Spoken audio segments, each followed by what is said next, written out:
Hello class 8। आज हम करेंगे एक चर वाले रैखिक समीकरण के स्टेटमेंट सम्स। उसके कुछ स्टेटमेंट सम्स हम पहले भी कर चुके हैं। आज हम एक्सरसाइज 2.4 के बाकी के जो क्वेश्चंस हैं उन्हें देखते हैं। याद है ना, रैखिक समीकरण वाले स्टेटमेंट सम्स में हमें क्या करना होता है, क्वेश्चन को ध्यान से पढ़ना है ना। अब ये क्वेश्चन है कि अमीना एक संख्या में से 5/2 घटाकर परिणाम को 8 से गुना करती है। ठीक है, अमीना जो है वो कोई एक संख्या सोचती है, उस संख्या में से वो किसको घटा देती है, 5/2 को, और फिर जो आंसर आ रहा है उसको किससे गुना कर रही है, 8 से।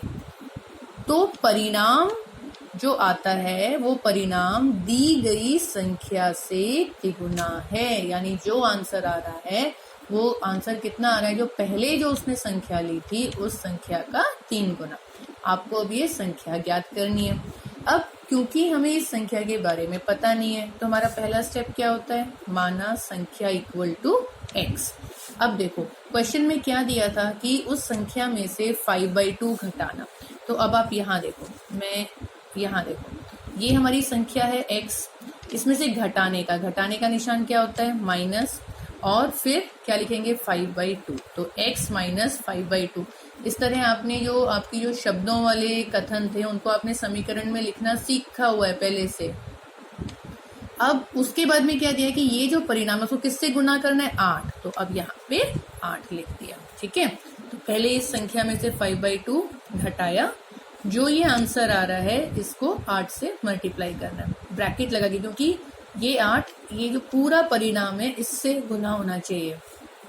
तो जो हमें आंसर मिलता है वो क्या आंसर मिलता है, जो हमने संख्या मानी थी उसका तिगुना। संख्या कितनी मानी थी, x का 3 गुना 3x। ठीक है, अब देखो ये जो 8 है ये इस x के लिए भी है, ये 5/2 के लिए भी। तो आपको इस 8 को इन दोनों से गुना करना है। 8 को x से गुना करा 8x, फिर किसका निशान है, माइनस, फिर 8 को 5/2 से, और ये यहाँ पे 3x आ गया। ठीक है, अब देखो 8 और 2 कटेंगे, 2 1 ज़ा 2, 2 4 ज़ा 8। तो हमारे पास यहाँ क्या बचा, 4 × 5, 4 5 ज़ा 20। तो ये 8x ऐसा कैसा कॉपी करा, माइनस 20 इक्वल टू 3x। अब आपको इस समीकरण को हल करना आता है ना।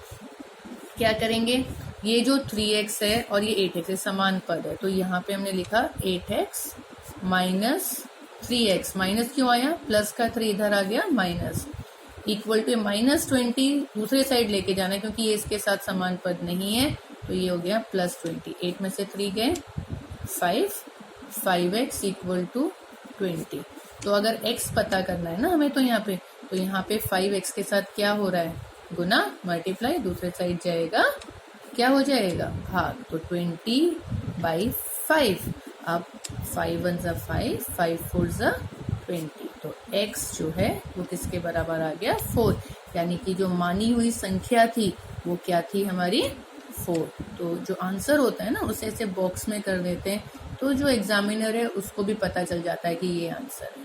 ठीक है, चलो एक क्वेश्चन और देखते हैं। 2 अंकों वाली संख्या वाला है ना, ये तो आपने पहले भी करवाया था पिछले वीडियो में। अब देखो 2 अंकों वाली संख्या में एक अंक दूसरे का 3 गुना है। 2 अंकों वाली आपको पता है 10 से शुरू हो जाती है, 10 से, और 99 तक, सब में 2 अंक हैं। तो ये एक ऐसी संख्या है जिसमें जो एक अंक है वो दूसरे अंक से 3 गुना है।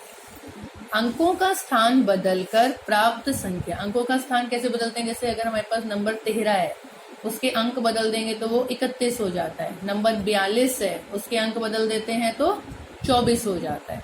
तो अब जो प्राप्त संख्या है उसको और जो पहली वाली संख्या था उसको जोड़ने पर 88 प्राप्त होता है।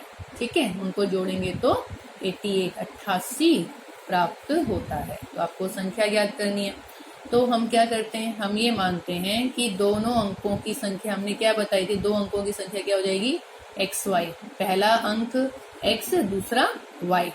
लेकिन क्वेश्चन में हमें क्या देके रखा है कि जो दूसरा अंक है, ये जो दूसरा y है, ये पहले का 3 गुना है। तो अगर पहला x है तो दूसरा क्या हो जाएगा, 3x। तो हम लिखते हैं 80 क्यूब। क्या बताया था मैंने, ATQ क्या होता है, अकॉर्डिंग टू क्वेश्चन, हिंदी में प्रश्न के अनुसार, है ना। तो प्रश्न के अनुसार पहला अंक x होना चाहिए, दूसरा 3x होना चाहिए।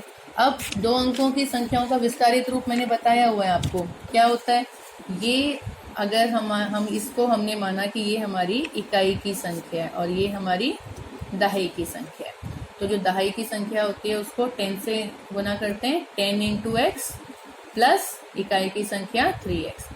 तो 10 इंटू एक्स कितना हो गया, 10x, और ये कितना हो गया 3x, ये तो है ही। अभी दोनों कैसे पद हैं, समान पद, तो 10 में 3 जोड़ेंगे 13x, तो यानी कि जो हमारी संख्या है वो क्या मानी जाएगी, 13x। अब जो नई संख्या है उसके बारे में क्या बोला है कि हम उसके जो स्थान है उनको बदल रहे हैं, यानी कि x y है, तो अब क्या बन जाएगा ये yx, शाबाश। तो जो नई संख्या है हमारी वो क्या बनी, हमारी yx। तो y हमने क्या माना हुआ है, 3x है ना, 3 गुना है, तो 10 इंटू वाई की जगह 3x। 10 से क्यों गुना करा है, क्योंकि y किस में आ रहा है, दहाई में, है ना। तो 10 इंटू 3x, और इकाई में सिर्फ x है तो प्लस x। अब 10 इंटू 3 कितना हो जाता है, 30x प्लस x। अभी दोनों कैसे पद हैं, समान पद, तो क्या लिखेंगे, इनको प्लस कर देंगे, 30 में एक x और जोड़ दिया, कितना हो गया 31x। अब क्वेश्चन क्या कह रहा है हमारा, फिर से देखो, फिर से हमारा ATQ अकॉर्डिंग टू क्वेश्चन, प्रश्न के अनुसार, पहली वाली जो संख्या है उसको और दूसरी संख्या को अगर हम जोड़ते हैं, ठीक है, अगर हम इनको जोड़ते हैं तो हमें क्या मिलता है, 88। अब ये दोनों समान पद हैं, इसको अब आपको x को कहीं इधर उधर नहीं लेके जाना क्योंकि सेम है ये, तो 13 में 31 जोड़ेंगे, कितना होता है 44, और पीछे x की पहचान है, 44x इक्वल टू 88। x तो आप कभी भी नहीं निकला, तो x क्या हो जाएगा हमारा, यहाँ 44 मल्टीप्लाई हो रहा है 88/44, काटेंगे, 2 से कट गया, तो x आपका कितना आ गया है 2, है ना, x आपका 2 आ गया। लेकिन आपको तो अंकों की संख्या पता करी, तो आपकी अंकों की संख्या क्या थी, x y, ठीक है, तो ये तो 2 हो गया। y हमारा क्या था, y हमारा था 3x, और x क्या है हमारा 2 आ गया, तो 3 इंटू 2 कितना आ गया 6, यानी आपकी संख्या क्या बनी 26, क्योंकि ये x था और यहाँ y लिख दिया, तो ये x इक्वल टू 26 आपका आंसर हो गया। ठीक है, बहुत ही इजी है ना, समझ में आ गया है, कोई डाउट नहीं है, और अगर डाउट है तो फिर आप मेरे पास मैसेज करो कि आपको कौन सा पॉइंट जो है वो नहीं समझ में आया, तो हम फिर से उसे डिस्कस कर लेंगे। ठीक है, तो ये दोनों क्वेश्चंस करने हैं, और इसके बाद में अब आपका सिर्फ एक क्वेश्चन है एक्सरसाइज में, और वो मैं चाहती हूँ कि आप खुद ट्राई करो, और जब आप खुद ट्राई करोगे आपको जब आपका आंसर आ जाएगा आपको बहुत अच्छा लगेगा, आपको ये लगेगा जैसे आपने फुटबॉल के मैच में ना एक गोल कर दिया है। Okay, so all the best, and करके दिखाओ आप।